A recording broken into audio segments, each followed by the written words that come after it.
വൈകുന്നേരമൊക്കെ ആയപ്പോഴത്തേനും ഞാനും വാപ്പായും കൂടെ കൂടിയിട്ട് നേരെ അൻസിയാമ്മയുടെ വീട്ടിലോട്ട് പോയിട്ടുണ്ടായിരുന്നു. ഞങ്ങൾ പോകുമ്പോഴത്തേനും നല്ല മഴക്കോളും കാറ്റും ഒക്കെ ഉണ്ടായിരുന്നു. എന്തായാലും ഞങ്ങൾ അങ്ങ് എത്തിക്കഴിഞ്ഞിട്ടാണ് മഴ പെയ്തിട്ടുണ്ടായിരുന്നത്. അവിടെ പിന്നെ ഷിബാമയും പിള്ളേരും ഹെയ്സു ഹായ് എല്ലാവരും ഉണ്ടായിരുന്നു. അങ്ങനെ ഞങ്ങളവിടെ ചെന്ന് കുറച്ച് കഴിഞ്ഞപ്പോഴത്തേനും പിന്നെ ഫുഡ് കഴിക്കാൻ വേണ്ടി ഇരുന്നിട്ടുണ്ടായിരുന്നു. അങ്ങനെ എല്ലാവരും ഒരുമിച്ച് ഫുഡൊക്കെ കഴിച്ച് കഴിഞ്ഞപ്പോഴത്തേനും അയാനും അമ്മാറും പറഞ്ഞിട്ടുണ്ടായിരുന്നു നമുക്ക് ക്യാരം ബോർഡ് കളിക്കാമെന്ന്. അങ്ങനെ പിന്നെ ക്യാരം ബോർഡ് കളിക്കാൻ വേണ്ടി ഇരുന്നപ്പോഴത്തേനും കാണാം ഇക്ക വന്നിട്ടുണ്ടായിരുന്നു. ഇക്ക കാറും എടുത്തിട്ടാണ് വന്നത് എന്നെ പിന്നെ തിരിച്ച് കൊണ്ടുപോകാൻ വേണ്ടിയിട്ട്. അവന്മാർ പിന്നെ എന്നെ അവിടെ ഇരുത്തിയിട്ട് അടുക്കളയിലെങ്ങാണ്ട് പോയിരുന്ന് കാര്യം പറഞ്ഞുകൊണ്ടിരിക്കുമായിരുന്നു.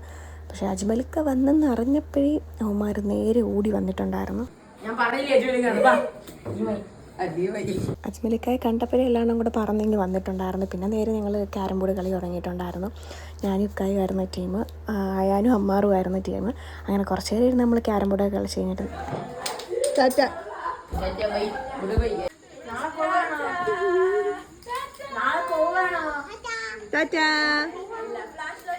എല്ലാവരോടും ഞങ്ങൾ ടാറ്റാ ബൈബിയൊക്കെ പറഞ്ഞിട്ട് ഞങ്ങൾ അവിടെ നിന്ന് ഇറങ്ങിയിട്ടുണ്ടായിരുന്നു. ഇറങ്ങിയിട്ട് നേരെ നമ്മൾ അഞ്ചലോട്ടായിരുന്നു പോയിട്ടുണ്ടായിരുന്നു. കൂടെ മൂപ്പനും ഉണ്ടായിരുന്നു. അഞ്ചിൽ നിന്ന് പിന്നെ നേരെ നമ്മൾ ബൈപ്പാസിലോട്ട് പോയി. ബൈപ്പാസിൽ പോയി കഴിഞ്ഞാൽ പിന്നെ ഏതെങ്കിലും കടയിൽ കയറി എന്തെങ്കിലും കഴിക്കാതെ പിന്നെ വരത്തില്ല.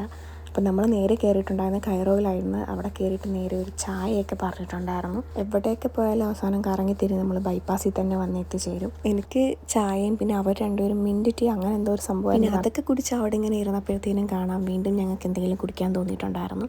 അങ്ങനെ പിന്നെ ഞാൻ ഫലൂഡ പറഞ്ഞിട്ടുണ്ടായിരുന്നു. കാരണം കുറേ നാളായി ഞാൻ ഫലൂഡ കുടിച്ചിട്ട്. അങ്ങനെ ആ ഫലൂഡയും പിന്നെ അവരെന്തോ ഒരു ഓറിയോ ഷേക്കായിരുന്നു പറഞ്ഞിരുന്നത്. പക്ഷെ അവർ മാറിയിട്ട് ബട്ടർ സ്കോച്ചിന് എന്തോ സംഭവം കൊണ്ട് കൊടുത്തിട്ടുണ്ടായിരുന്നു. അങ്ങനെ പിന്നെ എനിക്കതൊക്കെ മിക്സ് ചെയ്ത് തരുമായിരുന്നു. ഫലൂഡ ഇങ്ങനെ മിക്സാക്കി തരുമായിരുന്നു. അത് കഴിഞ്ഞ് അവരുടെ ഓറിയോ ഷേക്കും വന്നിട്ടുണ്ടായിരുന്നു. അങ്ങനെ പിന്നെ ഇനിയും ഞങ്ങൾ അവിടെ ഇരുന്നാൽ ഇനിയും ഓർഡർ കൊടുക്കുമെന്ന് പറഞ്ഞ് നേരെ നമ്മൾ വീട്ടിൽ വന്നിട്ടുണ്ടായിരുന്നു.